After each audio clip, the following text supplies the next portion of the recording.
ठीक है मुझे बच्चे 12th क्लास बेटा लास्ट क्लास में हम टेंजेंट नॉर्मल्स कर रहे थे। टेंजेंट नॉर्मल्स के सिर्फ कुछ क्वेश्चंस रह गए थे। टेंजेंट नॉर्मल्स खत्म करने के बाद हम अपना नया टॉपिक स्टार्ट करेंगे। वैसे तो बेटा एओडी में नेक्स्ट टॉपिक है अप्रॉक्सीमेशन, बट वो आपका सिलेबस से हट गया है। अप्रॉक्सीमेशन आपका सिलेबस से हट गया है, तो इसके बाद जो टॉपिक है वो है maximum minimum.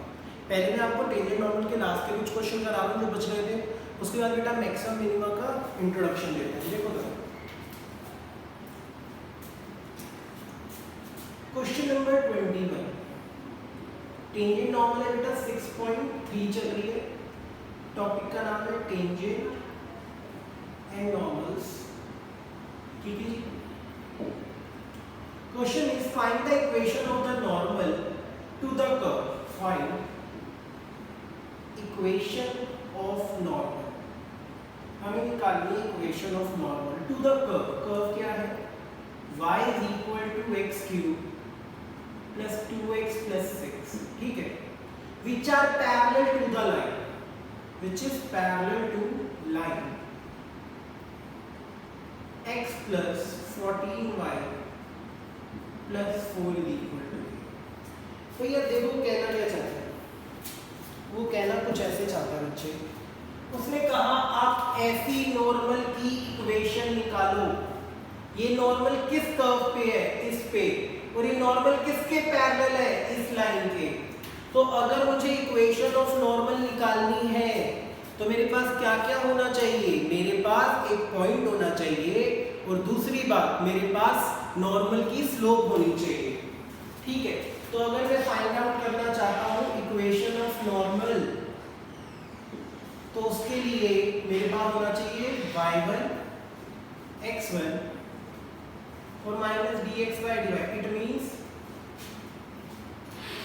Slope of normal. ठीक है, धीरे धीरे करते हैं क्या बोला इसमें ये क्वेश्चन। ठीक है, और इक्वेशन ऑफ नॉर्मल ऐसे निकलती है, आराम से करना बेटा। ठीक है, कोई दिक्कत नहीं है। हाँ जी सुनो जरा। उसने बोला कि जो मेरी नॉर्मल है वो इस लाइन के पैरेलल है, तो आप लिखोगे since normal is parallel to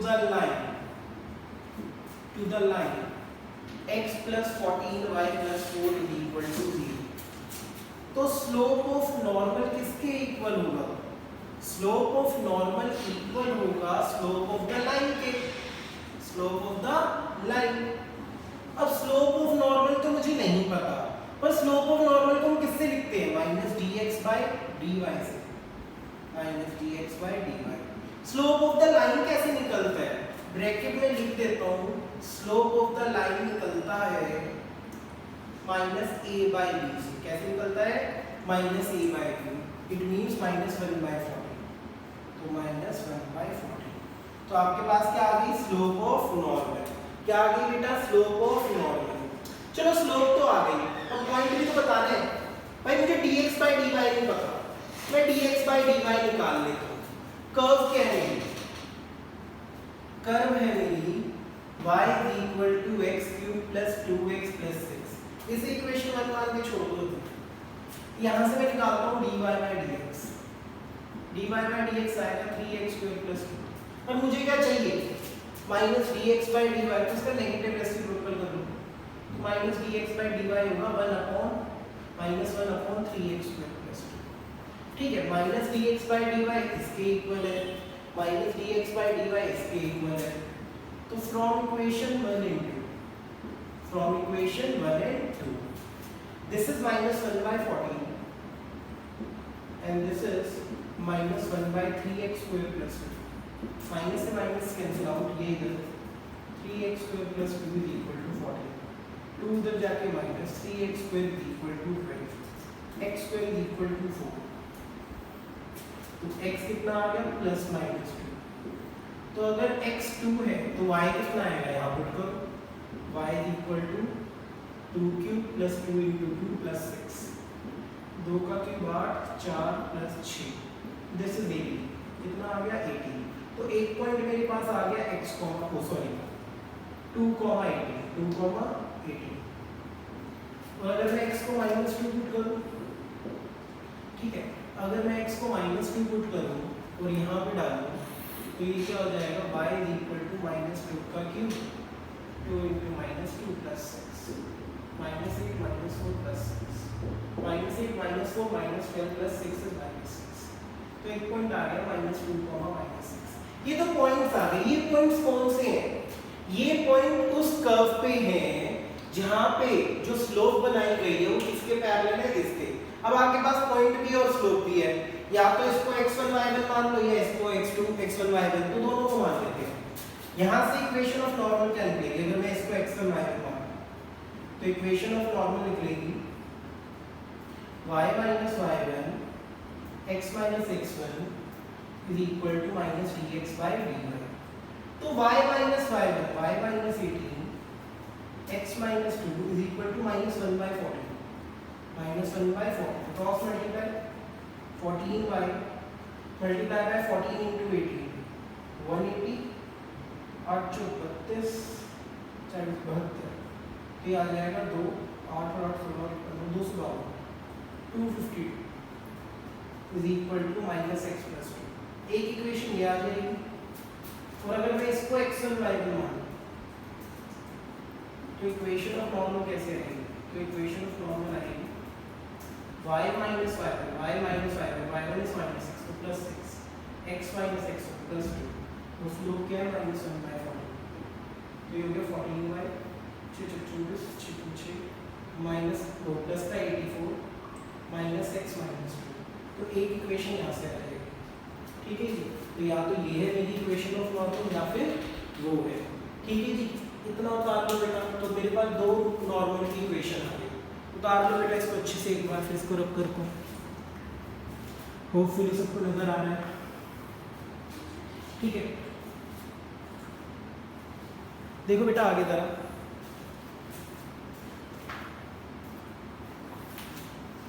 रब कर रहा हूँ अच्छे से, फिर क्वेश्चन नंबर 22 देखते हैं।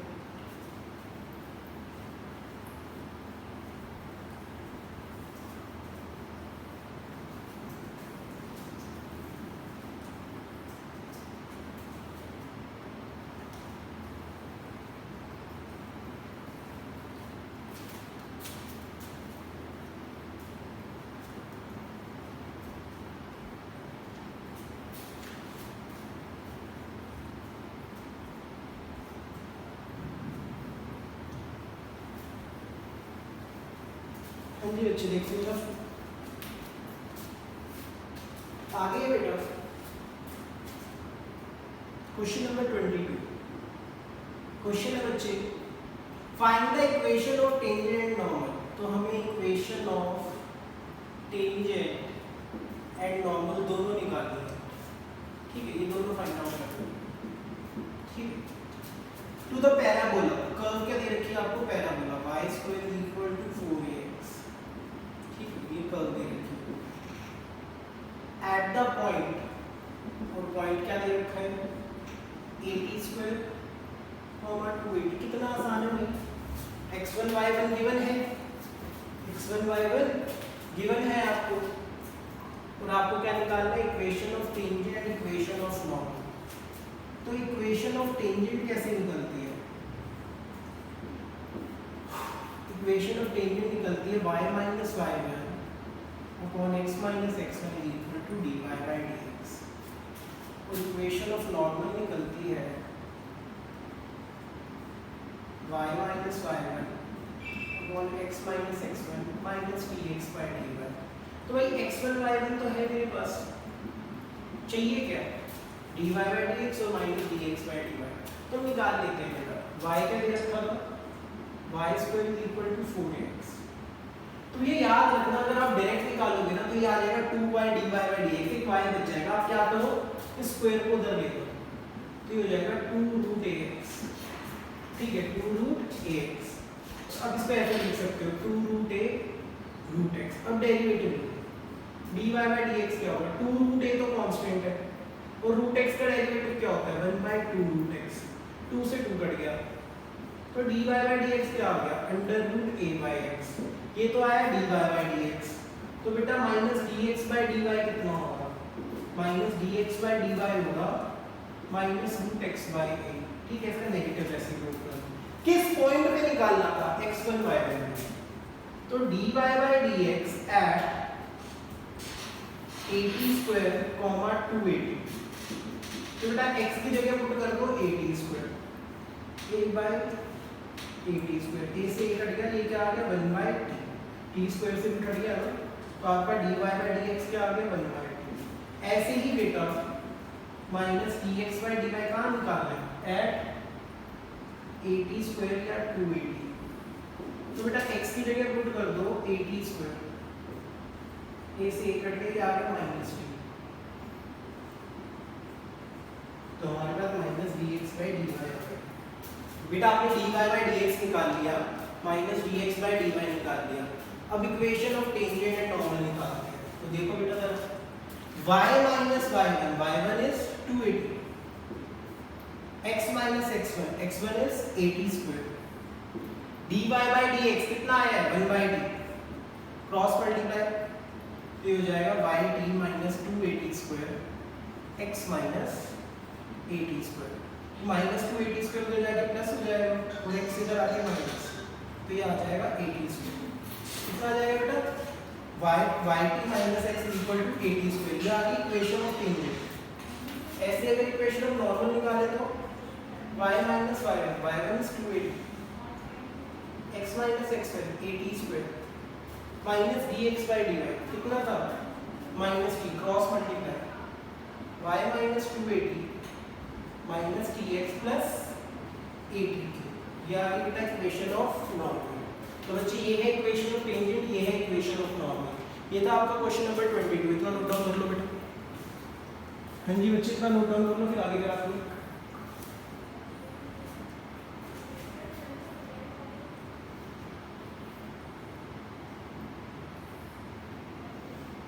ठीक है बच्चे, अब कर रहा हूँ मैं इसे। क्वेश्चन नंबर 23 इंपॉर्टेंट है बेटा, ध्यान से देखना। 23, 24 और 25 तीन ही क्वेश्चन रहते हैं बेटा, बाकी दो फिर ऑब्जेक्टिव है। मैं रब कर रहा हूँ बेटा इसे।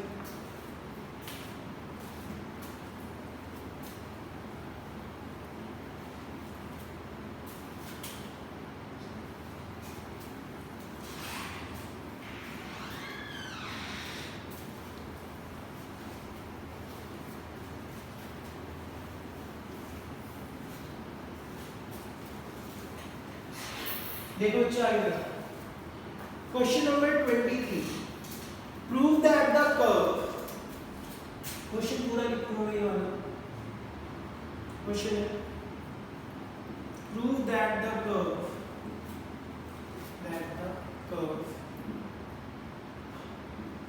x is equal to y square and xy is equal to k cut at right angle if 8k square is equal to 1, बोला है कि ये दो कर्व राइट एंगल में कट करेंगी अगर इन 8k स्क्वायर किसके इक्वल है 1 के। भाई अगर दो कर्व 90 डिग्री पे कट कर रही है तो बेसिकली उनकी जो टेंजेंट भी होंगी वो भी आपस में 90 डिग्री पे कट करेंगी। तो अगर टेंजेंट 90 डिग्री पे कट करेंगी तो दोनों की स्लोप को मल्टीप्लाई करके क्या आएगा -1। भाई मैंने कहा अगर दोनों कर्व 90 डिग्री पे कट करती हैं तो उनकी टेंजेंट भी एक दूसरे को 90 डिग्री पे कट करेगी। अगर टेंजेंट्स 90 डिग्री पे कट करेंगी तो टेंजेंट की स्लोप को मल्टीप्लाई करके क्या आएगा -1। ठीक है जी। तो बेटा मैं दोनों की स्लोप निकाल लेता हूँ। सबसे पहले consider x is equal to y square, तो कैसे लिख लो y is equal to √x। अब निकालते हैं dy by dx, तो dy by dx आ गया 1 by 2 √x, 1 by 2 √x। ये क्या है slope of tangent of first curve, इसे मैंने फर्स्ट कर्व मान लिया बेटा। ठीक है, तो दिस इज 1 by 2 √x, तो मैं इसको लिख देता हूँ m1, क्या लिख देता हूँ 1 by 2 √x। ऐसे बेटा कंसीडर सेकंड कर्व क्या है बेटा, xy is equal to k, लगाओ डेरिवेटिव, प्रोडक्ट रूल लगेगा, first function as derivative of second plus second derivative derivative of first, और के क्या है 0, के तो कांस्टेंट था ना। तो dy by dx क्या आ जाएगा यहाँ से, y उधर जाके माइनस y, x नीचे जाके डिवाइड। तो ये हो गई slope of tangent to the second curve minus y by x। तो बेसिकली इसको मैं n को नाम दे दूँ 1/2x, ठीक है। अब हम लिखेंगे if curve 1 and curve 2 cut at right angle, तो इसका मतलब हुआ m1 into m2 क्या होगा माइनस, m1 क्या है ये माइनस y by x है बेटा, m1 क्या है 1/2x, m2 क्या है minus y by x is equal to minus 1। तो ये आ गया minus y by 2√x into x is equal to minus 1, minus से माइनस कट गया, ठीक है। तो ये हो गया y by 2 x की power 3 by 2 is equal to 1। तो y कितना आ गया 2 into x की पावर 3 by 2 into x की पावर 3 by 2। इतनी बात समझ आइए बेटा, इसमें कोई दिक्कत है? अब एक बात बताओ, अगर y आया है 2x की पावर 3 by 2, अगर y आया है 2x की पावर 3 by 2, ठीक है। अब हमें प्रूव क्या करना था, हमें प्रूव करना था टू शो 8k स्क्वायर किसके इक्वल होना चाहिए 1k। तो मैं LHS लेके चलता हूँ 8k स्क्वायर, k क्या था x into y, क्या था बेटा x into y का स्क्वायर इज, ठीक है, x 8 into k स्क्वायर। तो k की जगह मैंने क्या पुट कर दिया xy। अब x क्या है, x को x ही लिखते हैं, y क्या है, कोई गलती हो गई क्या? हाँ जी बच्चे एक मिनट रुको जरा, यहाँ तक करेक्ट है, सुनो जरा। आपकी y की वैल्यू क्या आ गई 2x की पावर 3 by 2, और यहाँ पे क्या था x is equal to y square. y की वैल्यू यहाँ पुट कर दो बेटा, put in curve work, put the value of y in curve first, ठीक है। तो x is equal to y square, y मतलब 2x की पावर 3 by 2 का स्क्वायर, तो x is equal to 2 square x cube, ठीक है। x से स्क्वायर कट गया, तो ये आ गया x square is equal to 1/4। तो x क्या आ गया